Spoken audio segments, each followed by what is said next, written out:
G'day and welcome to SPCs Unleashed. My name's Mark Richards. I'm joined by my co-hosts Niko and Ali. Our usual man Stefan. I think it's like the first time in living memory he's been the one who couldn't make it. So we'll have to make sure we look for military and sporting analogies. I guess Niko's jiggle was a sporting analogy this week, right? So this week we're going to have a look at the new toolkit that has just been published recently, which is the Organising Portfolios for Strategy Agility Toolkit. And a few of us have had the chance of being part of the journey that shaped it. I still remember, the first iteration of it when it was being drafted as an experiment back early last year, was it? Yeah, early 2024. So it was exciting to see it go live. It's certainly changed a lot over that time. And, we'll talk a little bit more about what's actually inside the kit as we go by, but just at a high level, right? What it is, it's a toolkit that contains some workshops that help organizations explore their portfolio structures, discuss influences and trade-offs, and form insights into new options.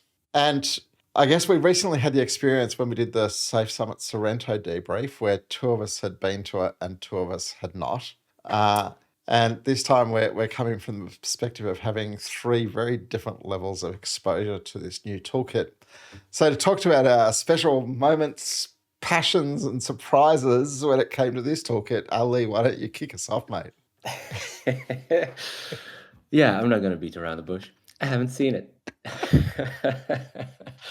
And let me be frank, I've been very much a fan of the third day of the LPM training, right? So it's sort of the workshop element, but I haven't seen this thing. Oh, there's a coffee machine that's going on over here, which might be a little bit annoying. Oh, all right, we might go straight to Niko rather than listening to the rest of Ali's coffee machine. He found the trick to stop talking. That's nice. There was also a surprise from my side. So as you, Mark, I came later to this project. I was able to moderate it to two workshops at the Safe Summits. I was able to do it with the clients, the early versions. And then I thought, I just can, take an hour, just skip through the material and then have an opinion. And then I was surprised that it's different than I thought. And one surprise for me was the two-part. It's a two-part workshop. And I really like this idea. And we'll have later some questions, triggers on this directions. I personally liked the enablement. It's a video. You see Rebecca explaining some stuff she's doing there. And there are a lot of great tips in general, how to moderate this workshop. But these tips, you can use this also for other workshops. Because this workshop is really special. You have leaders there. You have politics or you have to be good in facilitating high-ranked people or people who are doing strategic things. And that's different from a workshop you are with teams, with developers. So great tips in the enablement videos. This was my special moment, not a surprise. Well, I'd go and probably a similar place in terms of my commentary there, but I'm going to say surprise more than special moment. Because, if you're an SPC, and let's face it, this show is SPCs Unleashed. If you're an SPC, you have spent years on the enablement platform when you have to do enablement to teach one of the courses, and you have to watch 6, 7, 8 enablement videos in order to get the tick mark that says, yes, you're ready to do your prep exam. And I've spent years never watching them. Right, you have to start the video. You have to, and you just move the thumbnail to the last 3 seconds of it, and then you let it finish naturally. Right? And that convinces the platform you've watched it. And that for me is enablement videos. And when we were prepping, Rebecca went, "Tell me what you think about my enablement videos." And I went, "Okay, I have to watch at least a few minutes of it so that I can honestly say that I watched some and acknowledge it." But then she actually did such a good job of them that I let it run to the end. Like Niko, I've been there, I've seen it along the way, but she did a great job. So if you're going to use this toolkit, very cool enablement videos. Niko, it feels like you want to come back in on that. Yeah, exactly. Usually when I watch the enablement videos, I choose a much more higher pace, so like 2 times or or 2.5 times. It sounds like a cartoon, but you don't miss the message because you know everything by heart if you're an experienced trainer.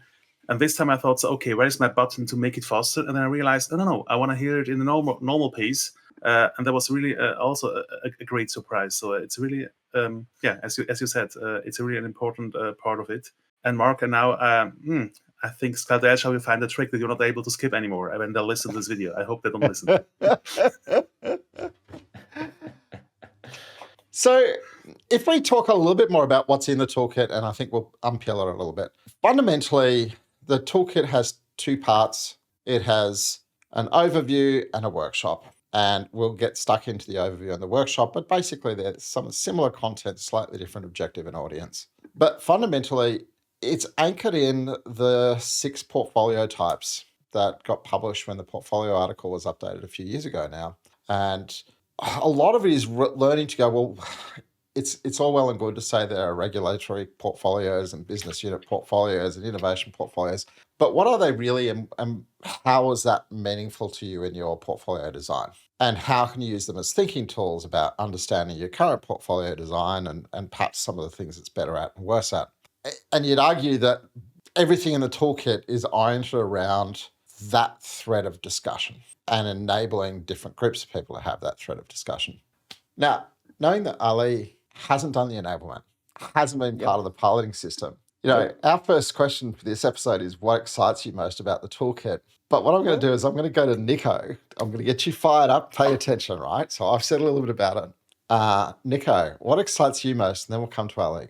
Yes, I just pasted the link to the article which explains the portfolios, the portfolio types. What excites me most is exactly this idea of having it as a two-part thing. So having the overview and having the workshop, because everything else I knew until now was always just a workshop. And you had always 2 instances of it. People trying to understand how this workshop works, and people really want to do the workshop.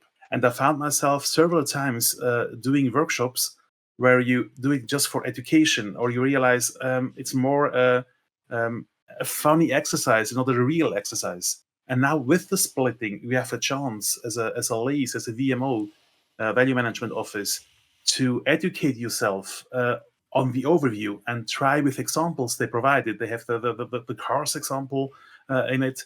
So you can really do it several times, the overview part, to learn more about how are the portfolios, what are the differences, how can we prepare for the real workshop. And that's the thing I really like here. It's not as we did it in Washington together, or you did it in Berlin, I did it in Sorrento. This one thing, it's now really a cool part where you say this is for learning, for self-education, and the rest is the real workshop, which you need some kind of seriousity, serverness, or whatever, to be serious about what you're doing. And it's not let's continue because we have to finish the time box, or we have to keep the time box. You really prepare it like something that's important, what it is. So if I may, as a person who did not see or used the workshop up until now, because as I try to say, I'm very much a fan of the toolkits. I've always been, and there's so many of them on the community website or on Safe Studio, because it is let's say a tool that allows you to move people into action. Mm-hmm. And as part of the sort of the last part of the LPM training, it was an attempt to put the learning into action. You had different categories. You think about what you need to do to organize. You think about, together with your cohort or with a team, to think about what you need to do in order to strategize, how your, let's say, portfolio flow, or how your portfolio pipeline looks like, and you would design it together right after you had the training. So I really, really like that. And the fact that there has been an initiative to sort of double down on it, I think is very cool. The question is that I actually have to the both of you, as a person who has not used the workshop just yet, is to whom is this workshop, let's say, specifically designed? So what kind of users, what kind of participants would join this specific workshop? Do you have any idea about that? It's almost like you went what other questions has Mark got in the plan, and how can I give him a good segue, Ali? A little bit. So I'm going to take first crack there, right? And it's going a little bit deeper into this fact that there are 2 workshops in there. And if I peel it back to, and probably one of the interesting things for me with this workshop was watching the way it came to life. Because if you've been to a Safe Summit or you've thought about going to a Safe Summit before, you know that the day after it, there are always experimental workshops. It's new ideas that Safe is developing, wants to try out. They might turn into toolkits like this. They might turn into something else. And for a lot of people, they look and they go, okay, well, there'll be something about metrics and flow. There'll be something about portfolio. There'll be something about hardware. And they don't necessarily pick the workshop that they're ready for. They go, I'm going to stay for a workshop and I'm going to the portfolio one. Or, if it was Ali, of course, you would go, oh, I'm going to go to the hardware workshop, because why would I go to any others? 100%. Exactly. And I know the 2 times I was involved, because, what happened, they said, hey, here's a great idea. We ran it. Or Rebecca and Cheryl Creepy, they built it. I gave a bit of feedback along the way. They ran it in Berlin. Interesting crowd.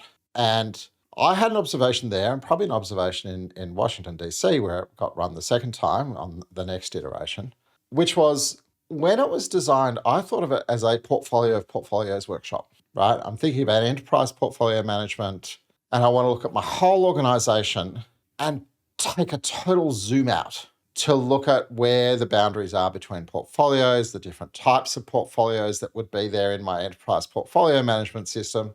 And it was like, well, that's the audience that it's for, because it felt to me like that was the questions it was asking. A whole bunch of people come into the room who really were just trying to get their head around one portfolio. In some cases, it was because their company was only ever going to have a single portfolio. In others, it was because that's where they were in their safe journey. It was like, well, that's not really the audience. But the truth was, it actually was, because some of the most profound insights and aha moments seemed to come for the people who only had one portfolio, because it could help you think about what was inside your portfolio. And actually, in a single portfolio, you'd have different flavors of pieces of the portfolio. And you could use the same metaphor there. And it's almost like an inception system of, peel the onion's layers, but actually you can use some of these similar thinking tools at whatever layer you've peeled to. So I think, what got published in the end was a workshop that said, well, you could run just the overview for your LACE. You could run the whole workshop for your executive leadership. You could run the 1-day version of the workshop. You could run the 2-day version of the workshop. And I think the answer is, who's it for? Well, that's a decision you're going to make when you're choosing to use the toolkit. Which aspects of the toolkit? Who am I going to use them with? What am I hoping for? That's my starter. Niko, why don't you add? Yeah, the last time I used the workshop, before it was out, we were allowed to try it and to give feedback. I used it in a company, an organization, which plan to have multiple portfolios. And usually as an SPC, if you do the LPM class, you have the 3rd day, which is have the portfolio workshop in Let's Get Started, ending out with a kickoff workshop or kickoff event. And in this case, the organization had portfolios of portfolios of portfolios. It was really a huge thing. And so how do you start? Because there's a small exercise in the workshop. Choose your portfolio in 15 minutes, and then we go deeper with the Get Started workshop. And I just injected this choose your portfolio with the draft or with the nearly final version. We had them. So it was a cool discussion about finding out where do we focus as next. Which products, which solutions belong to our portfolio? We want to go deeper and deeper. And for who is it for? I think first it's really for the coaches, for the VMO people, for the LACE people to understand their own company a little bit better, because the knowledge or the experience on this level is not really high, even for the coaches. You don't have done 100 times portfolio slicing or portfolio workshops. You do it not once in a lifetime, but maybe once in a year. So you will not have so much experience as starting arts, which is, by the way, I think most of us can do it asleep and drunk and whatever, and go there and improvise. And so I see it for people who want to learn, okay, how is my organization ticking, and see variants of my organization. So what I really liked in the simulations, in the Safe Summits, and also what I did with my customers was realizing nothing is really wrong and nothing is really right. It depends on whether you put your weight, whether you put your focus to continue. And each time I ran this workshop, even in the Safe Summit, people said, we'll not change anything. Let's stay with single portfolio. But yeah, if you stay with a single portfolio, this means you agreeing to having this pros and this cons. Are you still agree with that? Oh, so no, we hate the cons, so we have to change something. Okay, now you want to do something else? So it's really getting to learn what portfolio really is. And even if you have a single portfolio, it helps you to understand it makes sense now, or it makes sense not to include this part and having in a completely different non-safe portfolio or non-lean portfolio. So I think it was a huge learning experience also for me, facilitating this part and learning more and more. And I think it's a learning experience for the people who are LAs or VMO. And that's why I'm happy that we have the overview part, which is really the learning experience. Thanks. So what's your next tough question, Ali? Well, the thing is, whenever we talk about portfolios, this is such a big and defining topic, a topic that requires so much more than just having an understanding. This is, you're potentially redesigning part of your funding structures and therefore the governance that is related to that funding structures. So I can imagine that a training a workshop like this can become quite a snake pit, because if I, as an individual, whether I'm a VP or whether I'm a portfolio manager or whether I am a project manager or something in between, this would be a perfect moment to shape part of the organization so that it suits me. And hence, this is it's such an important, let's say, how should I call it? It's such a pivotal workshop, especially if the workshop has participants that are very eager to do something, to sort of to take action right after, rather than just to be informed, and lean back and listen a little bit. No, but for whenever you have participants that are very sort of biased for action, then this workshop can really make or break your, let's say, the push to agility, the governance model or the operating model of the organization. It's so pivotal. So I'm trying to grasp sort of who are the people that you should have in the workshop to make sure that that whatever comes out of it is let's say a way of working with consensus, something that is able to support the agile release trains and hopefully even pivot funding structures towards a more product-oriented way of working. So I'm just that's sort of what is right now going into my mind or through my mind, and I'm like, I hope it's gonna help in, let's say, pivots to a product-oriented way of working or like a product-oriented organization. So maybe that would be the question to the both of you. Have you seen any elements of the workshop that very strictly tune all of the minds into moving to a product-oriented governance model? I'll let you go first, Niko. Yeah. So now my English. Sorry. Let's try it with simple English. The cool thing in the workshop is you have a long periods. We have time to discuss things and time to debrief things. So it's not here's a fishbone, you have to fill it out, and now you don't really care what you've wrote there because you have to vote yourself and continue. It's always showing what you have prepared to others and arguing with others. So if you look at the time boxes, I first thought, so what this workshop can be a 2-day workshop or even a 3-day workshop. And if you go through the exercises, yeah, of course, it can be a 3-day workshop, because you will have a lot of discussions, people together, where they each can arguing why this is the best solution for them. And of course, you need people in it who are able to have a great argument and to explain things. So you'll not go to this workshop and somebody who's well prepared and well known and well high ranked has just the biggest voice or the strongest voice and decide everything. It's always a reflection, and that's why the moderation is so important. That's why the videos are so important. And one thing we didn't mention, that's why this toolkit is only for advanced SPCs. I'll save that for a bit yes, later. yeah, indeed. So I'm going to park the advanced SPC question for a second and maybe just chime in a little bit more. So I think the place that I would start would be there's a value in a lot of ways. This workshop doesn't really talk about value streams at all. But the discussion that's primed when you think about the significant portfolio types is actually a much more commercially oriented discussion, right? When you think about what is the trade-off, right? I'm running a regulatory and risk-based portfolio versus I'm running a business use portfolio versus I'm running a regional portfolio. And I've got pros and cons and trade-offs for each of those choices.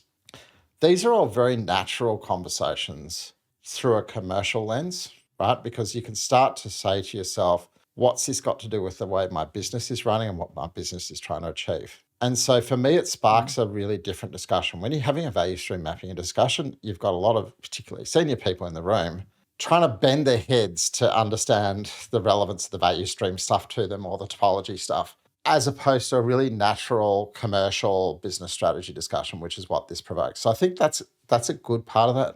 The second part I think is really good is the way it uses a progression of invented scenarios before you get near real ones. So, the first major exercises, you've got scenarios from Cheryl and Rebecca's company. It's called CARS. I can't remember what the S is for. I don't know if you can, Niko, but I know CAR is Cheryl and Rebecca. And it's like their company bought the terrific transport solutions company from the Agile Product Management course, right?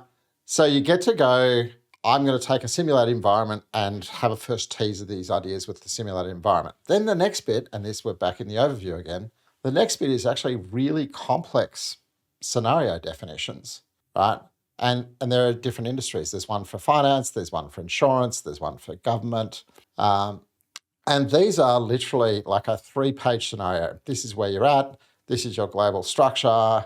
These are your critical declared strategies. Really complex business scenario with a long set of exercises to try and apply to it. But it's all still in theory land, right? And so you can engage people in a really constructive trade-off discussion because there's enough meat for them to be provoked to have a really good discussion without it being their own context, right? And when you're prepping, you go, which of these scenarios do I think is right for my group?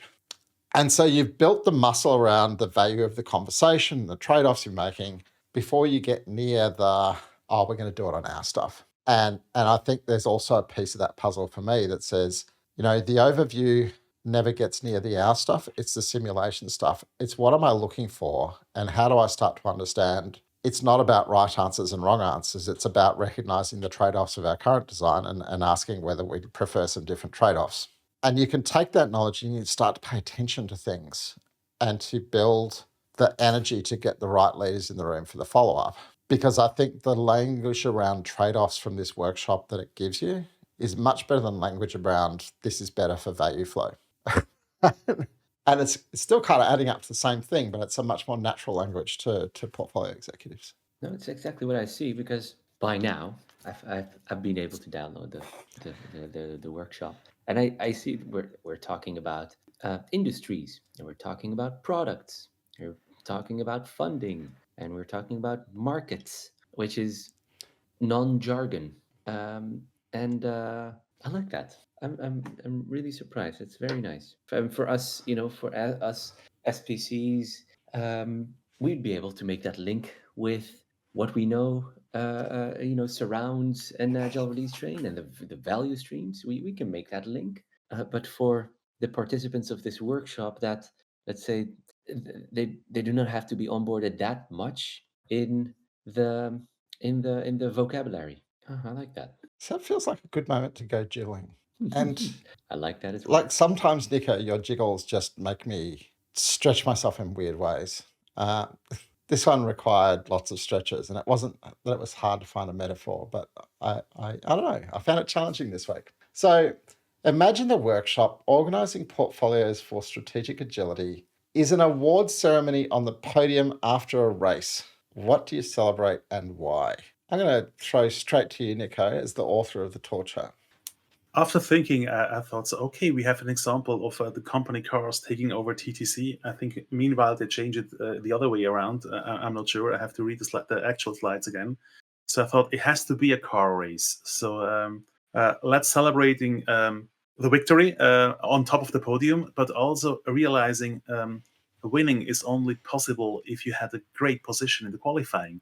So also celebrating your great place in the qualifying, because otherwise you're not able to win the race. And we have a two-part workshop. That's the analogy. So we need to win both parts. And of course, while you are on the top and you're celebrating, don't forget to thank your team, the mechanic people. So you're not always alone winning, even if you are the champion. So celebrating a great qualifying, celebrating the team, involve the mechanics people and thank them too. So you just thought about your speech, huh? That's when I was trying to think about an answer. It's like, I want to thank my mom and I want to thank my dad for believing in me. Ali, where did you go? Oh, I was also given my circumstance with sort of my extensive knowledge of the workshop. I thought, so if the workshop would be sort of an award ceremony on the podium of after a race, I think I would say for me it felt like this would be the World Curling Championship. Why? I think for a lot of people it's really a big deal, and it's a really big sport. But I had no idea. So it passed by. It's something that you watch the news or you watch TV, and then you see that apparently there was a world championship in curling, and these are the winners. Yay! Congratulations! And I'm like, that happened. So for me, it's like I would say like okay, yay, I guess. I completely missed it. Yep, that's what it was for me. I just hope we don't have anybody watching the show who likes watching curling.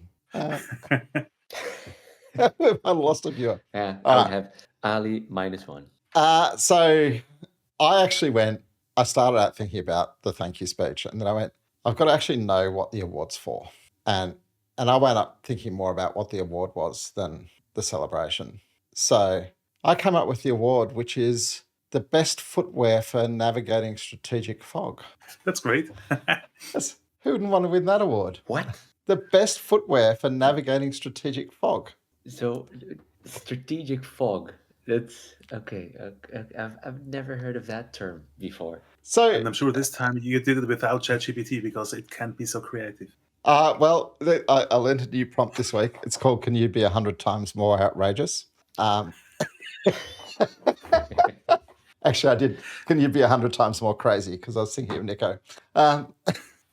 So I think of, the fog of war, right? If you're a gamer, you know about the fog of war. Or if, we've got to bring Stefan in, right? Because it's a military reference.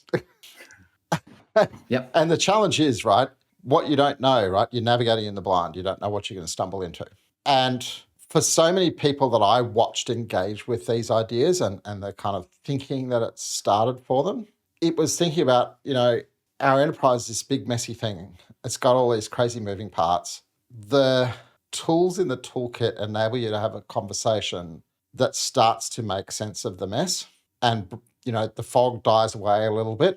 And what it's trying to do is to help you go, you can see clearly enough to start to pick your path through the fog and work out your next step and what's possible and probably understand a lot more about where you're standing. So this workshop is like a defogger. Because it's part of the puzzle to me is to go, I actually reckon you could run the full workshop, right? You could do the overview and the full workshop and change nothing and still be better off for it.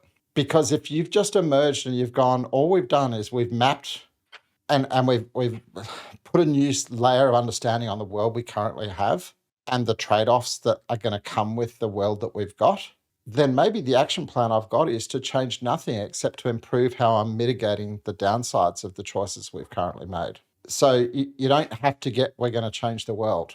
If you can get, we understand the world a little bit better and we can make it a nicer place to live where we are, that's a possible outcome. Yeah, and I also think this is something new for me. I think it's the first workshop I will not customize because every other workshop, even the first try, I had ideas how to tweak it, how to change it, how to bring more discussion elements in it, how to facilitate the group discussions. And this time it's all in. So The first time I've done the workshop in beta or whatever the version was, I didn't change a thing, and that was really cool. So if we come on to thinking about facilitating it, and let's go to the kind of the thing in the room. To use the toolkit, you have to be an ASPC or an SPCT. And I think this is the first workshop that's kind of come out like that. And I know there's been a lot of conspiracy theory on LinkedIn recently about ASPC and money grab and hiding things behind paywalls. And I also know that it's not a simple question, right? So if you thought about facilitating it and you thought about, well, you need your ASPC, what's your response to why you might need the ASPC? And then beyond why you might need the ASPC, what are going to be the key things to think about if you're going to try and facilitate this set of workshops? I posted some minutes ago the link for the article explaining the portfolio types we're having. And in my experience, when I ask SPCs, who of you know this article or have read it, it's, I think, 2%. It's really nobody really read it. Nobody's aware that there are different portfolio types.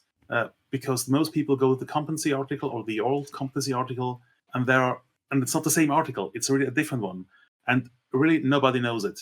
So in my opinion, giving this workshop the hands of somebody never done portfolio, never read this article, never thought about it, or never visited the first part of the workshop, the overview part, it's difficult. So if you go to the normal SPC, you do an implementing safe class. The first workshops, you exercise them during implementing safe. So you do the inspect and adapt problem solving workshop.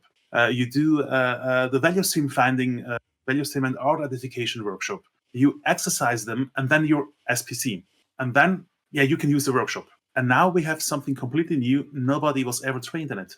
And I think it's important to experience it yourself. So if you have to be an ASPC or not, at least what I expect is you have to know the article, you have to have done the overview yourself, and that's part now of the ASPC training. One model is about this workshop. It's not labeled this way, but you'll learn a lot about portfolios. You learn about the instances, the types of portfolio.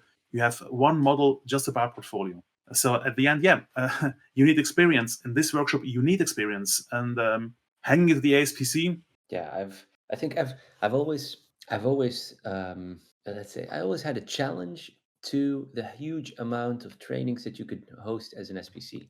Why? Because by no means a good software developer. As a matter of fact, I'm a very bad software developer. Why? Because I hobbied a little bit years ago. No, you shouldn't let me talk or teach a training about how to do software development better. I'm not the right person. Hence, I should not be able to host a training like that. And I had the same with portfolio management or LPM. The workshop itself has a couple of elements that are very understandable for anyone who has a little bit of a background in agile or agility. Understanding a Kanban and having something like that for the portfolio level for epics, and creating agreements on how to handle epics that go through it. Sure, a lot of people would be able to talk about that, no problem. The moment that we are talking about reorganizing around value, that is really a very big topic that we're talking about finding a cross section of the organization across multiple functional departments. Each of them have departmental goals or even departmental targets. Each of them have different operating models within that department, different ways of reporting time or costs or expenses, and just assembling a new value stream. Let me just call it like that. It has a lot of additional details that you need to consider. It's much more than just a paper exercise, and it really has impact on the lives of people, the professional, the way they can do their work, the difficult squeeze they're going to be in, with on the one hand being part of a value stream and having your stakeholders, and on the other hand being part of a functional cluster or a functional department and having a reporting line over there. That squeeze, yeah, you need to understand what the impact is of that squeeze before you should be able to teach anything about it. the LPM training was always for me a training that is so much can go wrong there. So much can go wrong. So I can fully understand that, SAFE exists. I mean, the Skilled Agile framework exists since 2011. These trainings, they have been in existence, I think, LPM training probably since 2010. What would it be?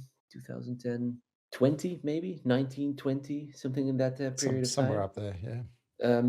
And with more than 2 million people trained in SAFE, and therefore also a lot of SPCs. There are also a lot of SPCs that had the SPC training, but had difficulties in really, let's say, using their SPC role as a change agent, and therefore really rolling out big change and everything that comes with it, all of the struggles and difficulties and nuances that you need to think about that are not part of any training material. So I can imagine that the folks at Skilled Agile thought, you know what, we maybe gotten news about transformations being difficult, or which have been done haphazardly, and that really has impact on people. It really has impact on organizations, and to define sort of a new additional step, sort of a new additional level to say, you know what, in order to host a couple of these advanced trainings, we just need to make sure that whomever will host them has the experience. I think there's a lot more to unfold about the ASPC program, the ideas behind it and so forth. But just going back to this workshop and, let's say, similar trainings, it's tough. If I would host a training like this, I would spend 5 or 10x amount of time just in preparation with all types of stakeholders, just to be able to host this workshop. If this workshop would take us 2 days, I'm probably going to spend a full 2 weeks or more preparing for this workshop, and all of the stakeholders that are part of it. I would understand it. You're making a big withdrawal from the Transformation Credit Bank to get that many senior executives into a room for 2 days, aren't you?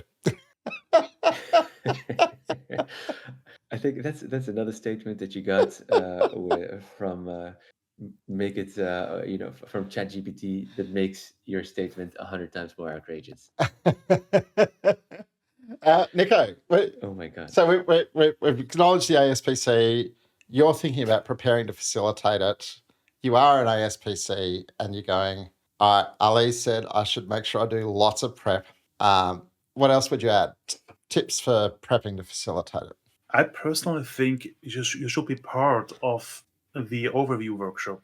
So if you have a chance to not only read the material, because it's so easy to read something and think you got it, but being yourself in the shoes of the participant, it's a different experience. So if it's possible, I know how you want to go such a workshop. It's not a public training or whatever, but you have the chance to be yourself a participant. Try to do it. Maybe do this workshop for yourself as a dry run, with yourself as a participant, and not cut it shorter and just say, yeah, now we have to do that and that, skip forward 1 hour, and now we continue. I think it's really an important part to live what you torture your participants. So go to the same torture yourself. So I think that would be probably the thread that I'd follow as well. And now the easy framing for me is the 4-day quick start. And, we've all done the 4-day quick starts. I happen to love the 4-day quick starts for arts. And I always phrase day 2 of the Safer Teams is like the dress rehearsal for PI planning, because you're sitting at a table with your team, you're working on the features you're going to take into PI planning the next day, and you're running this set of activities that kind of simulates what you're going to do in your team breakouts the next day. And so you get that chance to do a dress rehearsal in a safe to fail environment before the show's on for the real PI planning. And it's part of the magic of the 4-day start. And I think for me, the magic of the 2 workshop approach here is you get that overview as your safe to fail. And to Niko's comment, right? You facilitate a safe to fail group through that overview. Your other SPCs, your LACE members, your VMO members, you learn together. And you'll learn a lot just from trying to facilitate those discussions, and you'll learn the bits that are hard for you and the questions that come up. But the other thing that you'll get on the back of it is you'll get a facilitation team, because when the moment comes that you're going to bring the senior folks in for the full workshop, if there's one thing it's you want facilitation support out in all those breakout groups. And if you've prepped those facilitators in the overview, you get the chance to really enrich the experience. That's smart. I think I've seen that I've seen the video that Rebecca made for the overview enablement, and it's a long video where she really guides you also through every single detail and the intent behind every single part of, let's say, the overview, what you need for the overview facilitation. Let me just call it like that. So that's pretty smart, because in a way you're creating, with that first workshop, you're creating a little transformation team, transformation team for facilitators. And then in the second part, the actual workshop, you would then utilize the knowledge and the experiences of the people that were there in the overview. So okay, now it's clicking in my head, as you could see or as you could hear. Oh, that's actually very smart. That's actually very smart. So right, I'm understanding it right, correctly, right? Yep, absolutely. Fantastic. Oh, that's very nice. It's the So all of us. So what was road tested at the workshops at the Safe Summits was effectively the overview workshop. The actual follow-up workshop, the one that could be 1 day, 2 days, or 3 days, where you spend less time on the learning and more time on the applying in our context, fundamentally, that was invented as part of the kind of go live. And it takes on the threads from the overview very nicely. If we think in Washington, we had 3 safe fellows and 1 about to be safe fellow, I think, from memory, as the helpers. So every group got to tap into serious assistance when the breakouts happen, which is where all the richness of the discussion happens. And, there was a certain safety for Rebecca and Cheryl in actually hosting the thing, going, it's okay, we've got lots of brain power in the room if things go crazy. and I was reflecting on that. How does the person running it, what de-risks it, so it's not all on the one person's shoulders? Well, having a team. And what they also did was a cool thing. They didn't interfere with the breakout sessions. So this is also a cool moderation trick. So the idea, you're in front doing the overview part as a trainer, and then when you break up, you have different people helping the breakout sessions. What made this thing is they looked like they are the experts. They designed the workshop. They know everything. They are really always right. And the people who are facilitating the breakout sessions, they are more on the same eye level. They are just helping us. You don't expect that they know everything. And so now you can play as a coach a little bit stupid. I don't get it. Explain me better. What's the advantage? What's the disadvantage? And I think it's my tip to the advanced SPCs doing this workshop. Maybe that could be something you can do, that have you one person going through the theory and the other person going the breakout sessions, because people will always relate to the one who gave the theory, because she has to know everything. And when this person gives the answer, it has to be the right one. And that was really cool, this experience, to see how the audience reacted in having different coaches in the breakouts and different coaches explaining the theory and the upper parts, the meta level. All right. Interesting. Let's go to one last question. And I think we've already touched on pieces of this.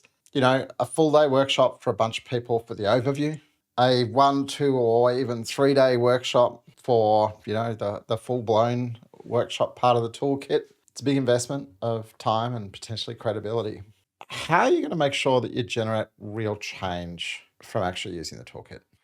If I may, so what the thing is, I think whenever you host a workshop, to design a change or to interpret a new governance model, the output should be a sort of an action plan, something that is actionable, and hopefully something that is actionable in such a way that it forms sort of I don't know how to call it, like a staircase approach, like a small initial step that can be taken very quickly. You generate momentum, which gives you the ability and the energy to take that second step, which generates a little bit more momentum, and so forth to move towards plateaus. And I've seen that at least in the LPM workshop in the past, that was a little bit tough because you essentially had, I think it was 5 or 6 different categories with a huge amount of actions that we need to do something about.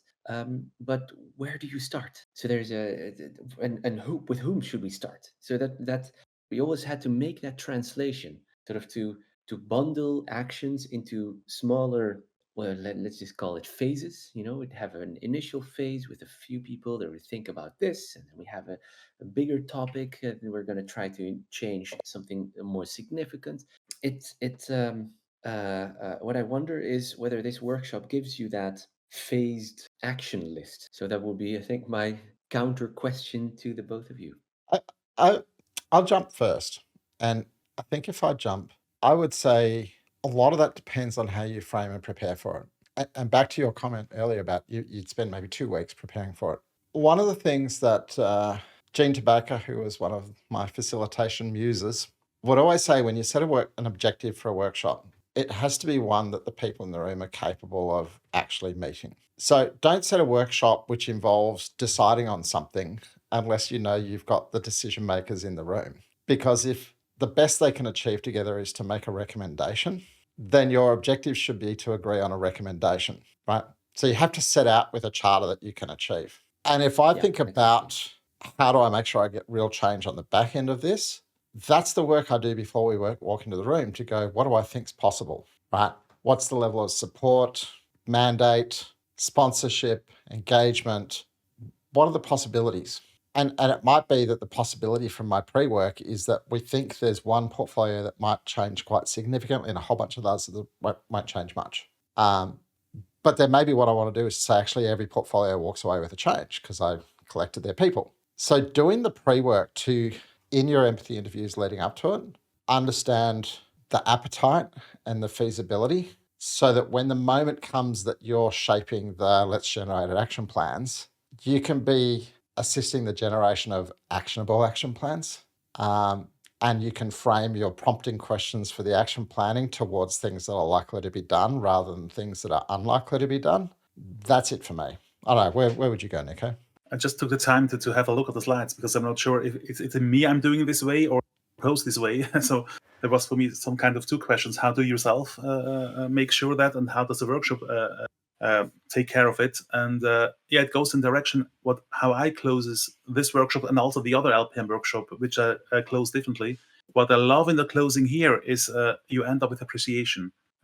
It's something really important, which we miss in other workshops. So just finish, have backlog items, have names in it, and go for it, and let the people alone sink with the water.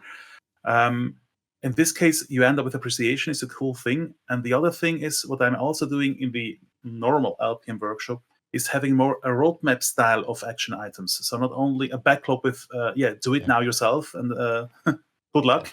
It's just what we're going to do as next next week. So having not only a backlog, having also a committed roadmap. And that's, I think, the important part, how you can ensure that something happens. And again, the appreciation part is, in my opinion, very, very important. And if you've been in the SAFE Summits, I think the last 20 minutes, Rebecca talked a lot about with how many styles exist to close a workshop, how many styles exist to do real appreciation, not just thank you very much, bye bye. It was really cool to be part of this, and I've seen some slides going in this direction. Nice. Without finish dot period.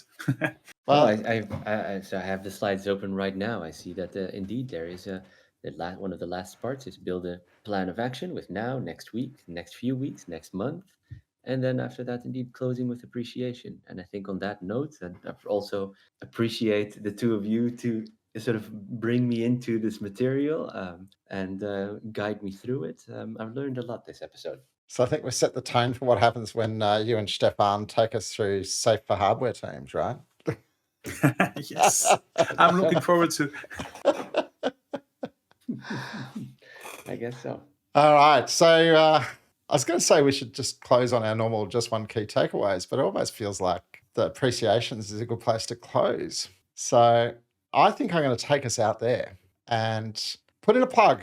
Our next episode we'll be actually talking about the ASPC certification. And it's funny, I got to this stage where I was like, okay, what's the next week? ASPC. Oh, it might look like we pre-planned our discussions about ASPC, but we didn't. So next week, Purely by and accident. we are going to be lucky because we're joined by Cheryl Krupe, who is an amazing person who is part of the methodology or the framework team. And this was her passion project for nearly a year. And every time I've spoken to her about it, she has had a huge smile on her face at how fulfilling she found developing it and iterating it. So it'll be lovely to have her join us and explore what happened as they built it out. So we'll see you soon, and thanks for tuning in this week. Adios.